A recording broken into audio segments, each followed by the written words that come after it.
Good.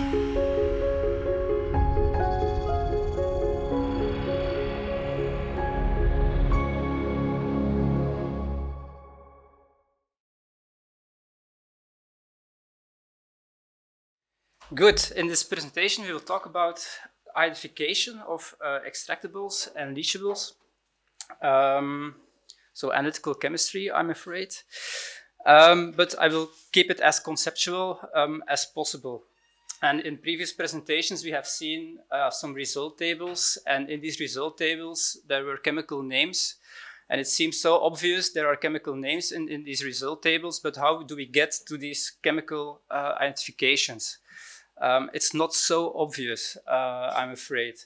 But it's very important that we assign the correct identity or assign the correct structure for an extractable or leachable. And my title spoils a bit why it's important, because it's so important for a correct toxicological evaluation. So assigning a good identity or the correct identity is so important. I think in our opinion, we need to adopt some good identification practices for that.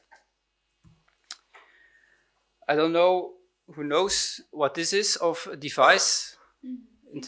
It's indeed, and yeah, if you go to the US, you know it for sure to pass the border, and everyone has it in his pocket as well, because fingerprint is used to open your phone. And a fingerprint is something that is very unique, also for you as a person. So if I lock my phone and I give my phone to the whole audience, nobody will be able to open my phone with its fingerprint, because it's unique for me. We don't run the experiment because I don't want to be in the embarrassing situation. There's an unknown twin sister or twin brother somewhere. But again, fingerprints are collected from persons, and what happens with these fingerprints, we put them in a database. And why is that? It's a concept from forensics, and everybody knows it, how it works. If there is a crime, police goes to the crime scene, collects all evidence as possible, like the murder weapon, for example, and on the murder weapon you find a fingerprint. What do you do with the fingerprint on the weapon? You will, in fact, compare it with the database of fingerprints, and if you have a positive match with the fingerprint of a person, that person comes into trouble because you can identify the person who committed the crime. And the same is true. This is for fingerprints, but nowadays it's with DNA because it's something so unique that you can use to identify someone.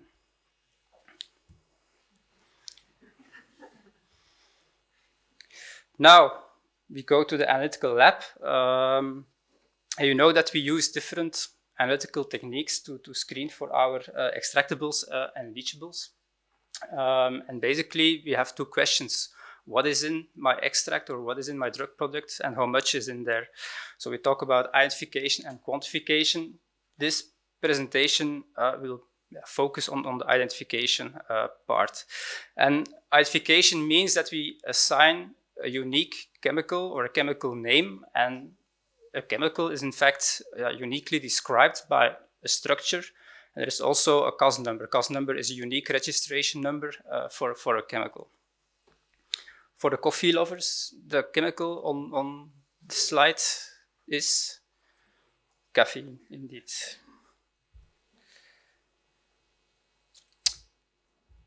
I think that has been discussed already. We use the different analytical techniques. It's in fact a combination always of chromatography and mass spectrometry. Chromatography and mass spectrometry both are separate analytical techniques that are combined. We use gas chromatography, mass spectrometry for semi-volatiles and the volatiles, and the liquid chromatography, mass spectrometry for the non-volatiles. So what comes out of these instruments? From the chromatography system, you get a chromatogram, and from the mass spectrometry system, you get a mass spectrum. And a chromatogram is in fact the analytical output from your chromatography system, and is a detector signal in function of the analysis time. So in fact, it separates your extractables or leachables in the sample.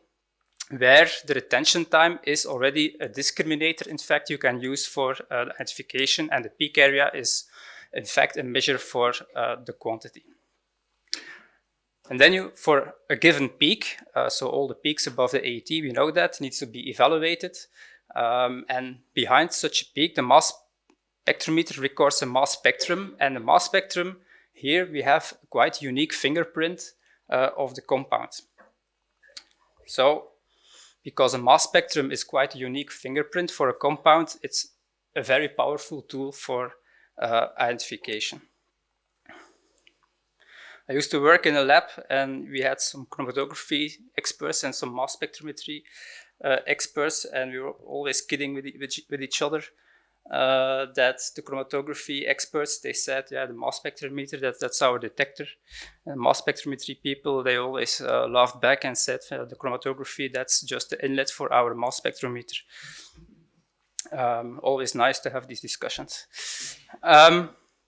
This slide is, I think, the very important message why the identification is so important, because if you assign the correct identification to an extractable or leachable, it will be correctly toxicologically assessed. But if you assign a wrong identification to a compound, your toxicological assessment will be flawed. And in fact, you have three options, or the true leachable will be more toxic, and then the safety is compromised.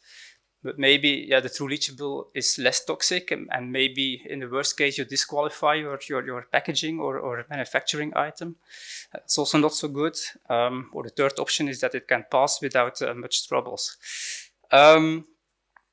You also have the possibility that you simply don't detect an extractable or leachable, despite using a comprehensive set of analytical techniques. A compound that is not detected will not be assessed. So for a toxicologist, it's very important that he gets the correct identification, but if you are uncertain about an identification, that you also give the appropriate uncertainty level to the identification, because it's simply not always possible to be absolutely certain that your identification is correct. And in fact, we see here a triad of different identification levels, where we start at the top with an unknown compound, and ending with the highest possible identification level, which is the confirmed level. And of course, the confirmed level is the highest certainty you can get for identification. So I will take you to a small journey. What are the different identification levels? And we have a chromatographic peak with a mass spectrum attached to it. And you have a mass spectrum, and you search it against databases, in-house database, commercial databases. You search for related compounds that you know, but this is the situation where you don't have a clue about any structural entities of the compound. So that such a compound remains unknown at that stage. Then you have the next level, which is the partial identification. And that can be the situation where in your mass spectrum you have a diagnostic ion present. For example, it's the same mass spectrum as the previous slide. It's always the same mass spectrum. So that's ion with mass 139. A trained mass spectrometrist knows that this is very typical for phthalate compounds, because that mass is easily formed as a fragment of phthalate esters. So, and that's maybe it, but you can already give at least the information to the toxicologist. I don't know exactly what it is, but I know it's a phthalate, and maybe in that situation you need to consider the worst case phthalate that is available. Then we come to the tentative identification class. What we say is one-dimensional, is that it's based on one piece of information. And that one piece of information can be that a mass spectrometrist is able to interpret the mass spectrum. And in this case, the mass spectrometrist is able to interpret that he sees in the mass spectrum, we know is a phthalate, and I see two parts of C8 coming off of the molecule. So my best possible proposition is that it's a dioctyl phthalate because it fits the mass spectrum I see. Still, another mass spectrometrist can argue, you say it's a dioctyl phthalate, but maybe it can be diethylhexyl phthalate, or it can be terephthalate, it can be isophthalate. Tell me what it is. I don't know. So there is still that part of uncertainty present, in fact, on your interpretation. Another way of a tentative identification is a matching with the database. And in the case of GCMS, there are two major commercially known databases, which is the NIST database and the Wiley database. These databases are in fact very large databases. It is for sure not limited to extractables and leachables. It's much more wider than that. And then when you search the database, you get a lot of parameters you can evaluate how good your match is with the database. There is the ranking of compounds. You have a match factor. That means, in fact, how good is the fit of your unknown spectrum with the reference spectrum. You have the reverse match factor, which is the reverse meaning. There is a probability score associated. So that is that the probability that your identification is correct, or does it mean something else? And the very small one over there at the bottom is an in-library score. And that is calculation how probable it is that your compound is actually present in the library. Okay, when do we have a good match? I think you can debate on that. And if you, for example, have the practice of always reporting the top hit from the NIST database, sometimes you can get into trouble. And I want to demonstrate that a little bit. That here, again, I searched the same mass spectrum against the NIST database, and my top hit is in fact something else than my true compound. Okay, you can say it's also a phthalate. It is very similar. So my toxicological evaluation, it's not that impacted because at least it's very similar to each other. But there is also another situation where the top mass spectrum is our unknown spectrum, let's say, and the bottom spectrum is the best match with the NIST database. And I think you all agree that the comparison or the match is very good if you visually compare the top spectrum and the bottom spectrum. So it is very tempting to assign the identification of that compound over there as the correct identification, but in reality, we know it is totally something else. So the correct identification, we have it in our own database. It's not in the NIST library. So it's a linear siloxane. So you have to be aware that you sometimes get a very good match with the NIST of a compound, where your toxicologist will say, "Whew, that is it will be hard to assess." So we need to be aware of that. And I think, the key message here is that the mass spectrometrist really needs to be trained on evaluating all the hits from a database.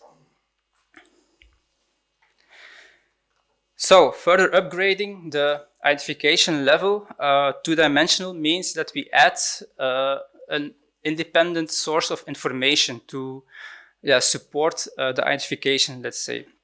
And there are several ways to do that. And one way is to add the retention time as a factor to upgrade your identification level. Also, again, in the NIST library, for many compounds, you have a retention index. With your own method, you can calculate the retention index for a given compound, and you can compare those values. So, and when your compound is within the expected retention time window, that can be used as additional support that your identification is correct. Another possibility is that you have information on the materials of construction. And it's always something I really recommend when we perform identification studies, is that we always ask our sponsors to give as much information as possible on the chemicals or on the chemistry of the packaging, because that can really help in assigning or identifying unknown compounds. And again, we had the mass spectrum of the dioctyl phthalate, and then if you see the list of ingredients of the packaging, you just see the dioctyl phthalate is in there. So this is in fact a kind of confirmation that your identification is correct. This is always very, very helpful. Another possibility is that you have a homolog series of compounds in the sample. Of some compounds can be known compounds to you, and you just can, from the mass spectrum, derive that the other compounds are the homolog series. It's another possibility to increase the confidence. And now we can come to the confirmed identification level, which is in our eyes a three-dimensional confirmation, because and the most straightforward way is to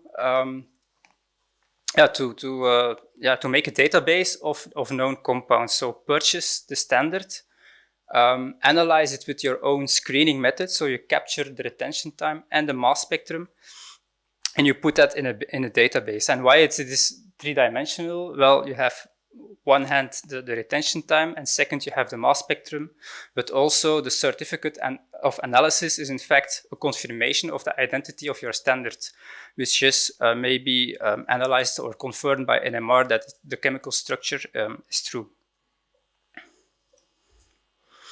There can be alternative pathways to use or to come to a confirmed identification, like using NMR as a third technique.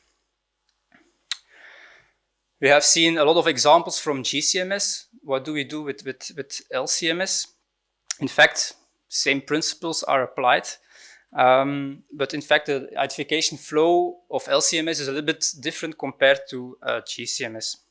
And that is because for GCMS, the mass spectra are very universal. A GCMS spectrum on different brands of instruments in the USA or here, they will all look very similar. That's different for LCMS, where your mass spectrum is really dependent on parameters of the instrument, so how you operate the instrument. So the LCMS spectra are much less universal.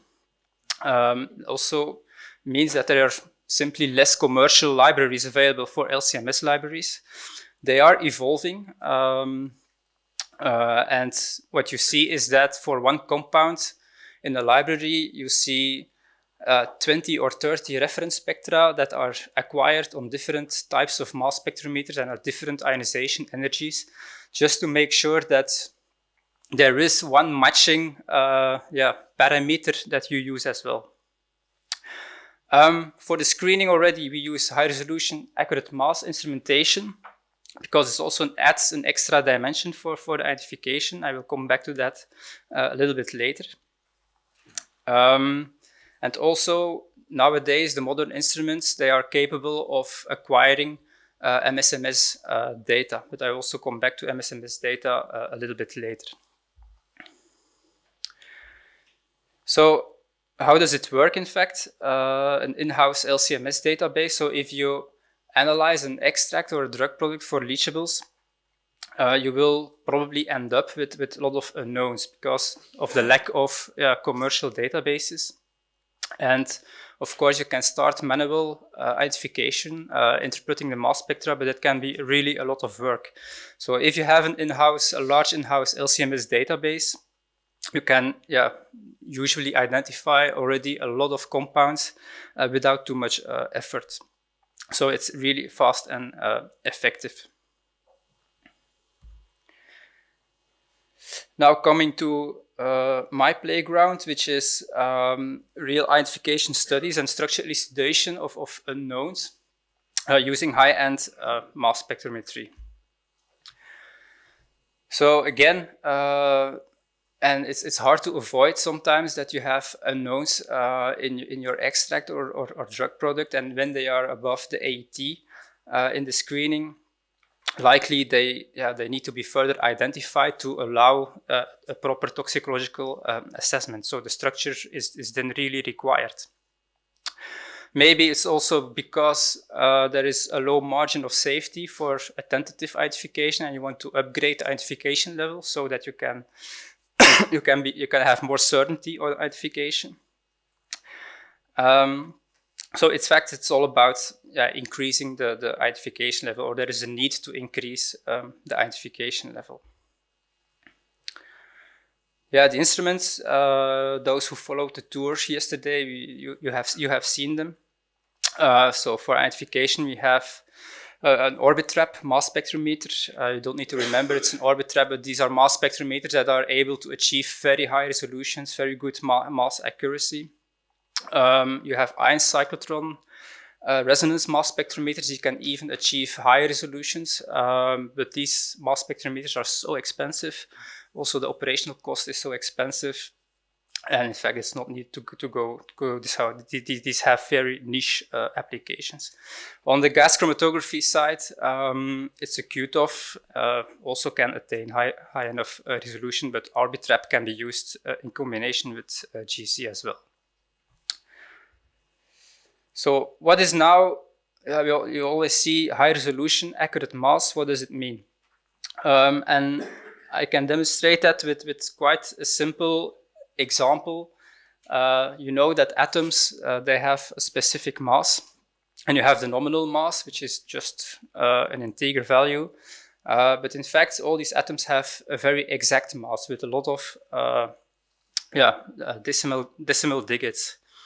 And so now consider the situation that you want to discriminate between nitrogen in the air or carbon monoxide. Both molecules, if you add up their masses, you end up with a mass of 28 nominal. But if you calculate the exact masses of the nitrogen and carbon monoxide, after the comma, there is a very small difference. So it's a difference of 0.0113 daltons.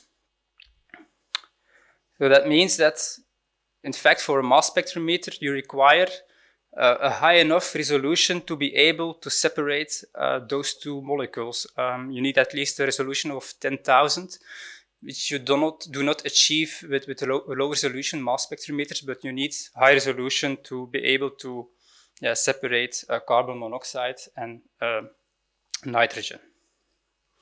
This is, of course, an arbitrary example. Maybe more an extractables and leachables examples that you have two compounds, for example, with mass 102. And it appears that one compound, or you doubt between a compound that is isopropyl acetate or which is a nitrosamine. Well, if you report a nitrosamine, all alarm bells will go off. But you need the high resolution to separate compounds with these two molecular formulas and to be sure that you report the correct one. Some key takeaways around high resolution accurate mass. And accurate mass, in fact, it does not deliver a structure, but it delivers the elemental formula of the molecule, because with the exact mass and the more accurate it is, you can narrow down the possible elemental formulas. Also, the high resolution on its own, it does not deliver a structure, but it enables you to separate molecules which have a very close mass to each other. So it's a piece of the puzzle, let's say. I touched already briefly upon MS-MS spectrum. What is an MS-MS spectrum? That is, in the first MS dimension, you detect your molecular ion. So with an accurate mass, it's telling you what is the elemental formula. But in the next dimension, you add energy to the molecule and you break it into fragments, and these fragments are analyzed again with mass spectrometry. And it are these fragments that gives you clues about the substructures of your molecule. And if you puzzle everything together, this is the fun part in our job, and then you end up with a structure proposal. And in fact, there exist tools that you give a proposed structure as input, and the software tool will in fact calculate all the theoretical degradation pathways and check for you if it fits with the MS spectrum you obtain. And I think with the rise of artificial intelligence nowadays, these tools will get better and better for sure. That's maybe a little bit personal opinion. That structure elucidation, it's really a team effort. We talked about all the beautiful instrumentation and the analytical data, but the analytical data need to be interpreted, and preferably with an interdisciplinary team, because there are so many important factors contributing to an identification. You have the typical analytical parameters, but the drug chemistry expert can tell you what is the potential origin of a particular impurity. But also the retention time of the chromatography is important to tell you if it's a polar molecule or an apolar molecule. So it all contributes if you collect all the pieces of the puzzle to propose a structure. So maybe a small wrap up of all the practices is that, and that is very well known, and I think it's very common in the ENL world to use the comprehensive set of analytical techniques to cover the whole range of possible extractables and leachables. It's also a good practice to report the appropriate identification level, so giving the degree of uncertainty to the toxicologist he needs to take into account for a structure. Review carefully database hits, whether it's your own database or hits with commercial database. And I would say collect as much as possible supporting information, like the material chemistry information from the sponsor, from your vendors, from the suppliers. The more information you have, the more easier it will be to come to an identification. And again, what we have seen in the beginning, the concept of building a database with unique fingerprints. In fact, it also applies here to extractables and leachables. It's so convenient to build such a database and to have direct matches with it. I think that is one of my last slides, is that besides structure elucidation of extractables and leachables, in fact, you use the same instrumentation for other types of projects. It's also in large pharmaceutical companies the case that the mass spectrometers are also used to identify the drug impurities, or you have a coloration problem of the drug product. And maybe mass spectrometry can find out what is the reason behind that your drug product is turning yellow. Or we have a medical device case where there is white powder forming on the device, and then you want to know what is this white powder. All these questions sometimes can be answered with mass spectrometry. Not too much sales for me, but I just want to mention that we wrote an e-book on good identification practices. The authors are sitting in front here, where also this presentation is largely based upon. I think it's good identification practices in our eyes for extractables and leachables, but maybe even for broader industries as well. And this will be the end of my presentation, so I thank you very much.